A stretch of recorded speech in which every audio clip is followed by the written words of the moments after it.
Any question on who is the best ever can be tiresome, but horse racing may be the most tiresome because the biggest barrier to the usual GOAT argument is the way the sport at the top level changes through the decades. The way every sport is played in the 1980s, 1990s, 2000s, 2010s and 2020s are all different. In horse racing, the sport is different in different parts of the world right now. Some tracks turn left, some right. Some races require horses to jump over obstacles, some bigger than others, some don't. Different distances, different surfaces, different opposition. How is Black Caviar comparable to Deep Impact, to Dancing Brave, to Arkle, to Secretariat? While there are those who would argue we shouldn't compare but rather admire, it is undoubtedly human tendency to want to compare two options and argue over which one should be considered better. The best we can do is say that some racehorses are in the legendary status tier. There is much less conflict in this though, because we know, for example, Winx and Enable are both in that category, but it is much less fun than saying one is definitely better than the other. This video won't do that, but it will add one more name to the list. A name punters worldwide might not know about. Kingchem.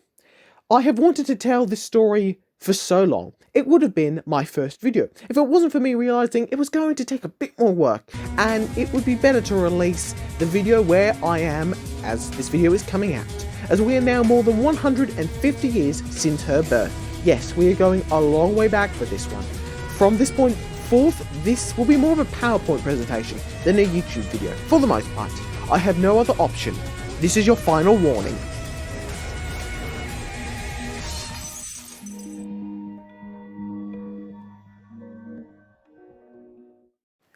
March 17th, 1874. A racehorse is born who will be like no other. The horse is by Combuscum, out of Water Nymph.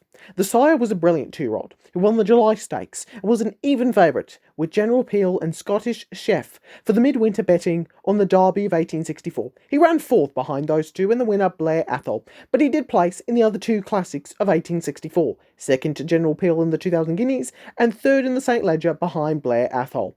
Water Nymph won the Hungarian 1000 Guineas. At 4 she was purchased by Ernest de Blasevich and would become a broodmare. Her first foal, Harmut, went on to capture the Hungarian Oaks. Water Nymph's second foal was a common-looking chestnut filly, who would do things no other horse would ever do again, named Kingchem.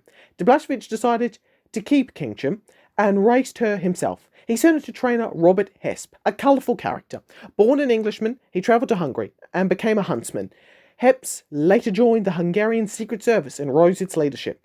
Eventually, Hesp returned to a life with horses and took up training in 1873. Now again, no races from the 1870s were filmed, so instead of footage to follow Kingchem's career, here is a graph which will track the margin of victory or defeat that occur in Kingchem's career to show how much daylight she has over her opposition. As was the case throughout racing history, Kemp had his horses run and run often, and Kingchem would prove to be no exception. She would race 10 times as a two-year-old in her first season in 1876. As a two-year-old, she raced 10 times in 10 cities in 3 countries, Germany, Austria and Hungary. Her season started on June 21st in Berlin, beating an opposition of 3 German horses. The jockey for her first race and most of her career would be Elijah Madden. Her two-year-old season ended on October 29th in Prague. In between were victories in Hanover, Hamburg, Dublin, Frankfurt and Baden-Baden in Germany, the Hungarian cities of Sopron and Budapest, and Vienna in Austria. In Hanover on July 2, Kingchem won by a length. Third was a 3-year-old called Double Zero, who would later win in the Deutsches Derby. Her 6th victory came on the 31st of August in the Zugfrist-Rennen in Baden-Baden, where she beat her stablemate by 2 lengths. Not many of her races have survived to this day, but that one has, and is now a Group 3. Kingchem raced 17 times at 3. As the season progressed and her unbeaten streak lengthened, she attracted larger and larger crowds to each race course appearance. Emperor Franz Joseph of Austria was a tremendous fan, never missing an opportunity to see Kingchem perform. And after each victory, the Emperor would send for Kingchem's owner to personally congratulate him. In the trial stakes, the Austro-Hungarian 2000 Guineas, Kingchem sent the pace and won hands down by 1 length in a field of 8 horses. A week later, Kingsham won 2 races in 3 days. The races were recognised as the Hungarian equivalent of the 2,000 guineas and 1,000 guineas, but were restricted to Hungarian-born horses at the time. On the 6th of May, in the 2,000 guineas at the halfway point, Kingsham moved to the front and continued to draw away. She won well ahead of her opposition. The final margin is not available in any sources from 1877, but the final time has been published, 1 minute 47 for the mile. So for the purpose of my graph, 10-length margin of victory, that'll do. In the Austrian Derby on the 21st of May, her main rival would be Talos, a colt that finished second in the Criterion Stakes at Newmarket. At the start, Talos lost several lengths, but soon moved close to Kingsham, who waited in third place behind Premier Coup and Piffel. Before the last turn, Blutchel moved to the lead, but Kingsham responded. In the 700-metre long straight, Kingsham set a strong pace to the last 200 metres, then cantered home. Madden reportedly had the reins in one hand and was patting her with the other. Talos was second by 2 lengths, 3 lengths ahead of Pfeiffer and Blutcher in a field of 8 runners, according to the Viennese newspaper Sportblatt. The Budapest Racing Bulletin, Vadaz S. Versenlap, reported that she won by 10 lengths, so I don't know what to think. 3 days later, on the 21st of May, Kingsham dropped back in distance from 2 miles to 1 mile in the trial stakes. Quick side note, there were multiple races called the trial stakes at the time. This race was for horses aged 3 and up. The Austrian equivalent of the 2,000 guineas was the May trial stakes in Pressburg. Other trial stakes disappeared or were renamed. She was not herself, and Madden had to use the spurs to win by 2 lengths. Just 3 days later, Kingsham returned to form over 2 miles. While carrying 50 kilograms, she set the pace and won by 10 lengths ahead of her older stable mate Hernock, carrying 69 kilograms. Kingsham was entered in the feature race, the Grosspreis von Hanover, run on June 24th over a distance of 3,000 metres. She beat the great Austrian-Hungarian mare Kontonotopa by 6 lengths, with Derby winner 0-0 third in a field of 5. Next stop was Hamburg. Kingsham was not entered in the Deutsches Derby, but in the Renard Rennen on the 9th of July. She beat the Derby winner Prat by 4 lengths, with Konotopa far behind. Kingsham was given a rest, then returned on September 3 for her first start in the Grosspreis von Baden over a distance of 2 miles. After a few changes in the lead, Kingsham won unchallenged by 3 lengths. 5 days later, Kingsham demonstrated her class again at Frankfurt. Although heavily eased, she won by 10 lengths. Back in Austria-Hungary, Kingsham ran 7 races on 4 racetracks in 25 days. Now, this is where I have to debate what gets passed off as racing history at this point. In Kingsham's time, prize money was only for the top 2, with a big difference between first and second. Walkovers were common, because there was no reason to race for second place against big stars. Kingsham earned 6 victories by walkover, and also won a couple races cantering against her stablemates who did not challenge her, just running for the second place money, and results stated as a compromise. Walkovers and compromises are not races. They are uncompetitive. The result was not in doubt. For the purpose of my graph, they will not be counted. She picked up easy money in Sopron on September 29th, where she beat her stablemate, Prince Gregory, by 3 lengths. Kingsham entered the St. Leger on October 7th. In a field of 7, the early pacemaker opened up a lead of 30 lengths, while Kingsham rated at the head of the trailing pack. In the last turn, she went to the lead and won by 10 lengths ahead of Prince Giles I.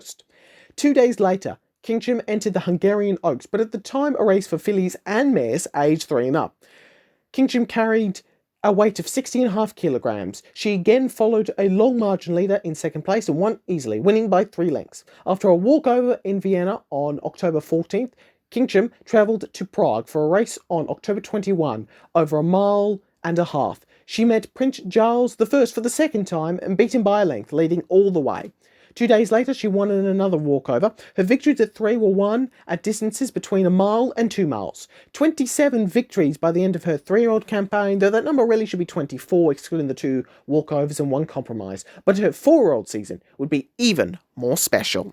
In 1878, Kingsham turned 4 years old, meaning that while in the previous year she had a weight advantage against older horses, she would now concede weight to 3-year-olds. On Easter Monday, Kingsham looked to have little competition in a field of 5 runners on paper. However, the 3-year-old Wild Rover stayed on strongly under 53.5 kilograms, and Madden had to ride hard until Kingsham, under 65.5 kilograms, broke his resistance 50 metres from the finish and won by 2 lengths. Wild Rover, who'd been unplaced at 2, but developed into one of the best 3-year-old horses of 1878, with 5 victories in 4 seconds. Kingsham then proceeded to race 9 times over the next 5 weeks, twice in Vienna in the space of 3 days, once in Pozzoni, 3 times at Budapest in the space of 5 days, then back to Vienna for another 3 victories in the space of 4 days. After winning on May 30, Kingsham would travel to England to compete in the Goodwood Cup.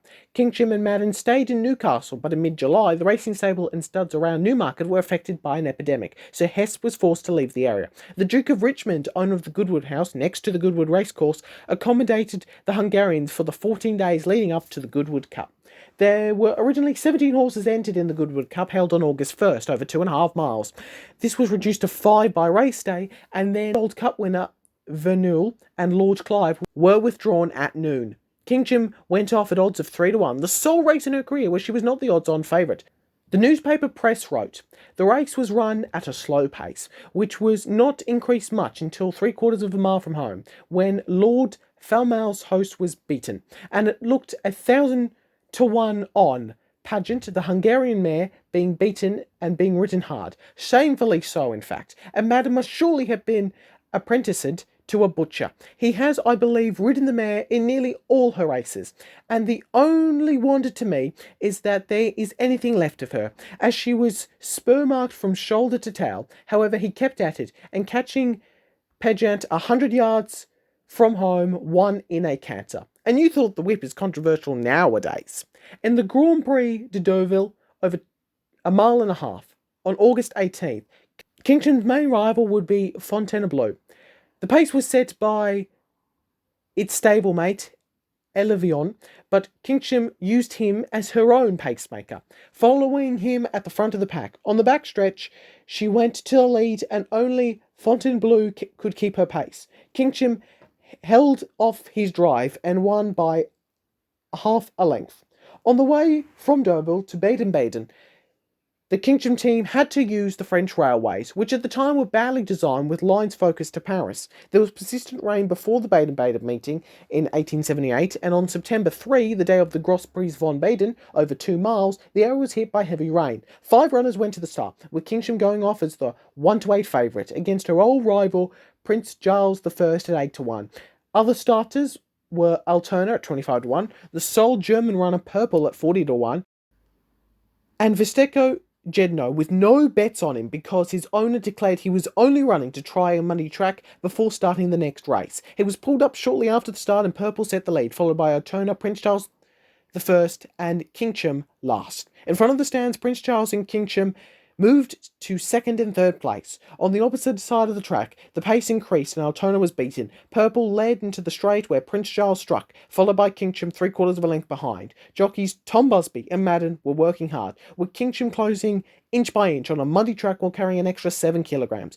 Purple would finish 25 lengths behind and Altona was pulled up. This was the toughest race of Kingsham's career. Her streak of victories, her dominance over European tracks could end, as dramatised in the 2017 movie On Her Career. The horses would go to the line together. There is nothing in it. Literally.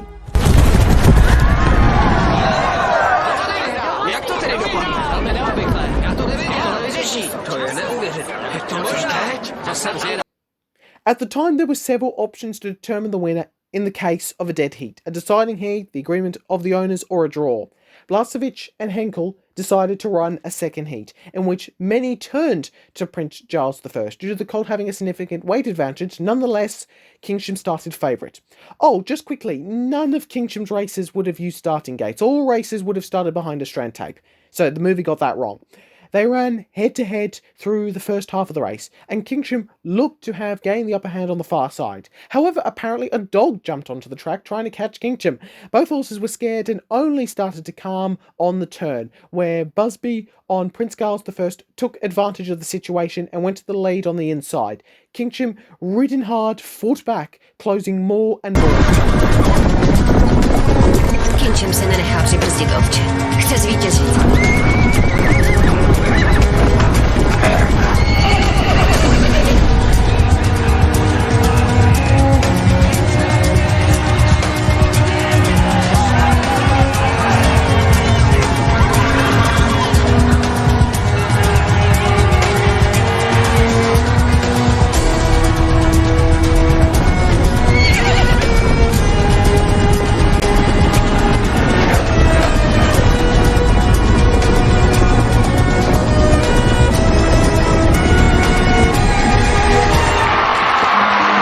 She caught up with him with 200 metres to go and won by 5 lengths. Having run 2 competitive races over 2 miles, Kingsham was tied. As a result, her next 2 starts were a compromise and a walkover. However, on October 22nd, over a mile and a half, she met her stablemate Alterna, and for the first time since she was 2, she would face her stablemate, but it was not a predetermined result.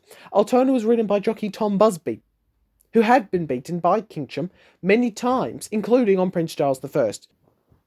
Kingsham carried 67.5 kilograms, set a strong pace, challenged by the 3-year-old, who carried just 58.5 kilograms. In the straight, they fought head-to-head until the 200-metre pole, where Kingsham finally broke the resistance of Alterna. She won by half a length and went for a well-deserved break. Despite her grueling schedule, De Blastovich and Heps took care with their prize mare. Her grain and hay came from her owner's stud, and enough was always brought with her to last the duration of a particular trip. Anything different, and she refused to eat. Water from De Blastovich's stud was brought with her as well. Kingsham refused to drink any water for 3 days. A frantic search for water that she would drink ensued. Only after some water was brought from an old local well, which obviously had a similar taste to the water she was accustomed to, she would drink. This well would become known as Kingsham's Well, and for many years a plaque on the well would let visitors know it was part of Kingsham's remarkable career. Madden, who had ridden Kingsham in all of her races to date and who had been champion jockey in Austria-Hungary from 1876 to 1878, left Heps' stable. After 17 years in Austria-Hungary, Madden went to Germany. Kingsham's new rival arrived in Vienna from England in the spring of 1879, a 23-year-old jockey, Archie Wainwright. On April 28, he rode Kingsham for the first time in a much-anticipated race against Talos, who had not met her since finishing second in the 1877 Derby. With 3 victories in 1878, Talos was regarded as the clear second-best horse in Austria-Hungary, despite an unsuccessful trip to England. It was reported that Kingsham was much calmer than her 2 restless opponents and looked good but not fit, having only had 3 or 4 true workouts before the race. A strong pace was set by the 3-year-old lightweight Myrtle from Heps' stable, followed by Kingsham 4 lengths behind, then Talos. On halfway, Kingsham moved forward. Talos made an effort to match the move, but Kingsham, under 72 kilos, quickly built up a 10-length advantage before turning in to the short straight. She counted home 8 to 10 lengths in front. On May 8th, she won by 2 lengths over a mile and a half, beating the up-and-coming 3-year-old Harry Hall, later winning the Hungarian St. Leger, giving him the advantage of 24 kilos. Unplaced in the field of 5 runners was Prince Giles I, who then met Kingsham again on the 18th of May in Vienna, where he was beaten by 10 lengths. And on May 20, in his 10th and final race against Kingsham, he was last, being beaten by Kingsham and a pacemaker over 2 miles. Kingsham claimed a win on June 17th in Berlin, but would not race again until August due to a sickness that went through the stable. After a long break, Kingsham returned to the track on August 25th in Frankfurt, in front of one of her biggest supporters, the Grand Duke of Hesse. Under jockey Wainwright, she led all the way and won by 4 lengths ahead of the German 3-year-old colt Blue Gown, hard ridden by Madden. A week later, Kingsham tried to win a 3rd straight Grosser Prix von Baden, but there was a major scandal before the race. Wainwright was seen shaking hands and talking to a man from a rival stable shortly before the race, and Hesp became suspicious that the jockey was bribed. Despite the protests of Wainwright, Hesp replaced him and gave an opportunity to Tom Busby, who had been beaten by Kingsham in 32 races before, 17 times as the runner-up. Kingsham carried 64.5 kilograms, was the sole Austro-Hungarian runner against the 3-year-old filly, Kern Sterelen, carrying 51 kilograms, and ridden by Madden, were the main contenders in a 4-horse field. A very slow pace was set on soft ground, and the race was turned into a sprint in the straight, which again favoured a staying Kingsham. Nonetheless, she held up with the pace and went on to the lead after Busby went to the whip. She won by 3/4 of a length. The finish was dramatic, but Busby reported that he had the result under control and did not need to ask Kingsham for more. After 2 more walkovers, she smashed German Oaks winner Ilona by 10 lengths, despite carrying 14.5 kilograms more. In January 1880, it was published that Kingsham would stay in training as a 6-year-old. A later message said that her new jockey would be Tom Osborne, with plans to run in Budapest and Vienna in May and then travel to Germany and France. Kingsham was supposed to start the season on May 2, but was withdrawn. 2 weeks later, a report was published that said she had been kicked by a stablemate, and although the bruise healed, the decision was made to retire her, and she was sent to stud for a well-deserved retirement and to become a successful broodmare and live a more leisurely life. She gave birth to just 5 horses, 1 who did not race, but 2 became classic winners. On the 12th of March 1887, Kingsham developed colic, and despite all available care, she died on the 16th of March 1887, and according to primary sources, died 1 day before her 13th birthday, although it is often said that she died on her birthday, in what appears to me to be another example of historical revisionism to create a cute, perfect fairy tale. Regardless, she was still 13 years old, as all thoroughbreds in the Northern Hemisphere have an official birthday of January 1 for the purposes of determining their age. Shortly after Kingsham's death, on April 25th, 1887, Hesp died at a Vienna hospital at the age of 64. Kingsham's skeleton was preserved and put on display in the Museum of Hungarian Agriculture. Kingsham was like nothing seen before or since. While her record shows 54 starts for 54 wins, this is not accurate to me. 6 of her starts were walkovers and 2 were compromises. These are not races, but her dead heat and rerun in the second Gross Prix von Baden are counted as 1, which feels inaccurate as well. It is fairer to say she had 47 starts for 47 wins, including 1 dead heat for a win. If we take my interpretation of the Gross Prix von Baden victory, she technically has won that race 4 occasions over 3 years. While there have been many great horses, no horse has had an unbeaten streak like Kingsham. Only a Puerto Rican horse, Camarero, has had a larger winning streak, but after winning 56 straight, lost race 57, and then even ran outside the top 3 towards the end of his career. 54 will remain a unique number in racing, even though it includes 1-horse races and 2-horse races, where the horses agreed to trot behind each other, and 2 races counted as 1, so the real number for me is 47 races for 47 wins. That should be the iconic, remembered number. The most races won by an undefeated horse. For my chart, I had to take a few trusses of trust. I, as already stated, made up the 10-length number earlier, and when a race margin was given as a range, e.g. 15 to 20 length, I just split the baby, so I have come to this number, a combined margin of victory of 202 and 3/4 lengths. With a whole racetrack and statue, you would hope her story will never be forgotten, but I am just making sure it will never be. Because although racing is very different in the 2020s than it was in the 1870s, Kingsham will forever be an Iron Lady of the turf. She won everywhere she went, took on the best opposition of the day, and won handily. What a horse she was.